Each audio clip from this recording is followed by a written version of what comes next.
Hello.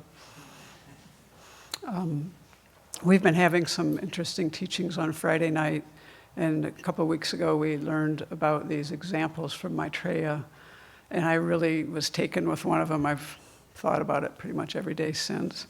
And I'll read this little bit of text from Maitreya. He says, this Tathagata Garbha, which is our Buddha nature, abides within the shroud of the afflictions, as should be understood through examples. And the first example he gives is, just like a Buddha in a decaying lotus, this Buddha element, our Buddha nature, abides within all sentient beings, obscured by the defilement of the adventitious poisons. And so, although this was applied to, I think it was people in the formless realm, it also applied to us, me, it also applied to me in the desire realm. And this verse was related to attachment and the seeds of attachment. And I just really was taken with this image, first of the lotus, this dilapidated lotus surrounding this beautiful Buddha image that I imagined being made out of gold. And this lotus is just like, I used to actually put flowers on my windowsill before I moved here and watch them kind of decay. I don't know why, I've always liked to do that. But I didn't ever think that there was a Buddha inside of them. And so we actually, this is what Maitreya is pointing out. We see this dilapidated lotus, which once was fresh and nice, and we were very attracted to it. And we might have even gotten attached to it. And now it's decrepit, and it's containing this Buddha nature that we have within us. So that's a very interesting image. And so then, I think it was His Holiness who said this, although I forgot to look it up. I think it was the commentary.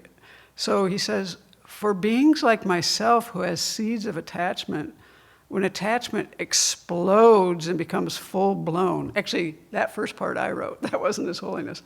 I'm talking about myself.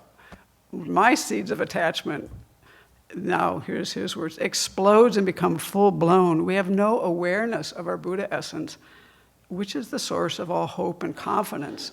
And I was like, that's true. I was looking at my experience, and I was like, that's really true. Think about it.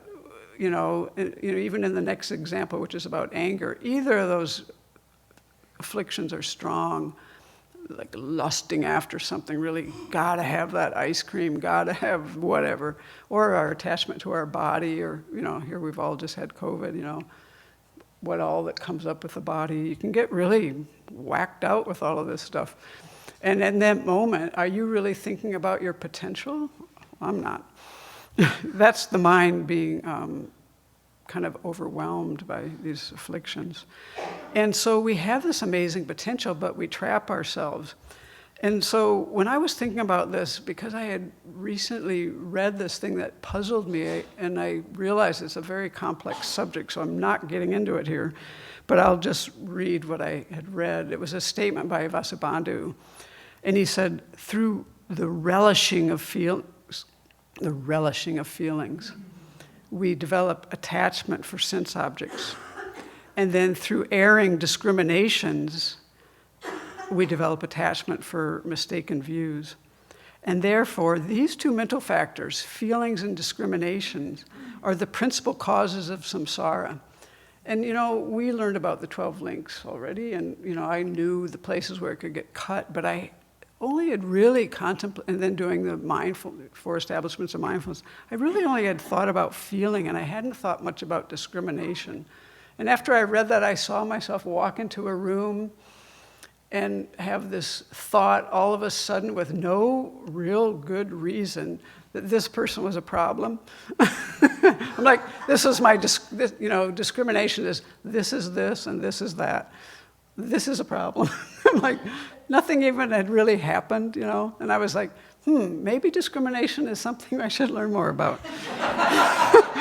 And then I looked into it, and it was so complex that I'm not getting into that today at all. But where my mind did go is like with discrimination, which is an omnipresent mental factor, and whatever else, depending on if you read Dharmakirti or Vasubandhu or however, whatever tenet system you're in, we do get to those four distorted conceptions.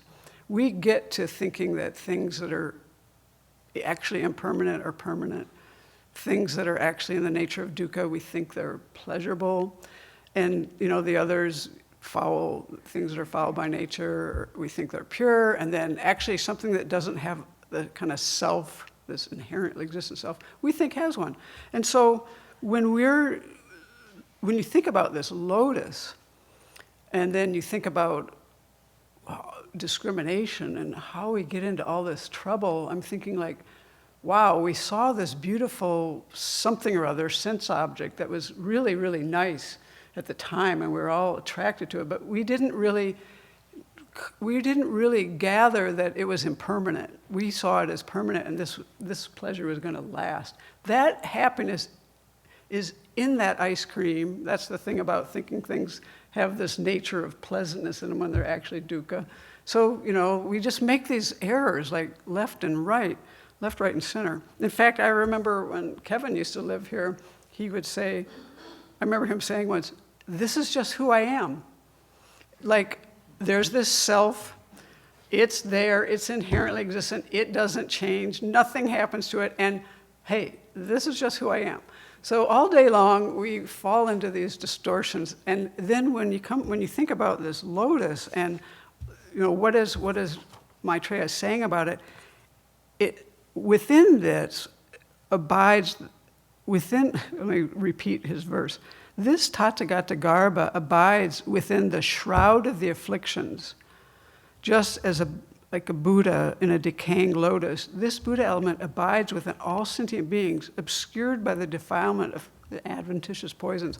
So our afflictions are like shrouding this. So that's a very interesting word that Maitreya chose. Like, he could have chose many other things. He could have chosen like a fresh, nice lotus that was beautiful and the Buddha nature was in there. But no, he chose a dilapidated one to make us think about impermanence. And our body, to me, I'm like the five aggregates, and especially the form. It's like aren't you still intoxicated with youth even when you aren't young? Like my mom is 97. She says, I feel like I was when I was 20. Inside, I feel the same. And I look in the mirror, and, this is like this self, this unchanging, permanent, inherently self. Like, here it is. And so we're all doing this, and it's just so interesting. But no, Maitreya didn't pick a fresh lotus. He picked a dilapidated one so that we would think about impermanence. And like, why are we getting attached to these things? And what do we end up with? And then he uses the word shrouded. That's a very interesting word. Like, do you know what a shroud is? A shroud is the cloth that you encompass a dead body in to bury it. So he's trying to point us to think about, maybe you should do these death meditations. And maybe you should make your life meaningful, and maybe you shouldn't run after all this attachment. So I just, I had COVID, and I wasn't really able to actually understand your last teaching. I did listen to it, Geshe-la, but I was like, my mind couldn't go there. But I could work with these images the last few weeks, and I really enjoyed this.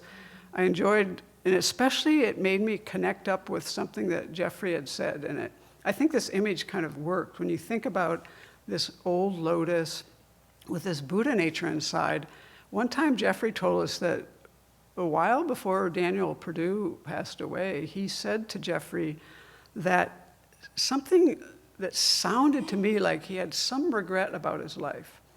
And what he said it in an image. He said, it's like I was walking around with gold dust slowly emptying out of me.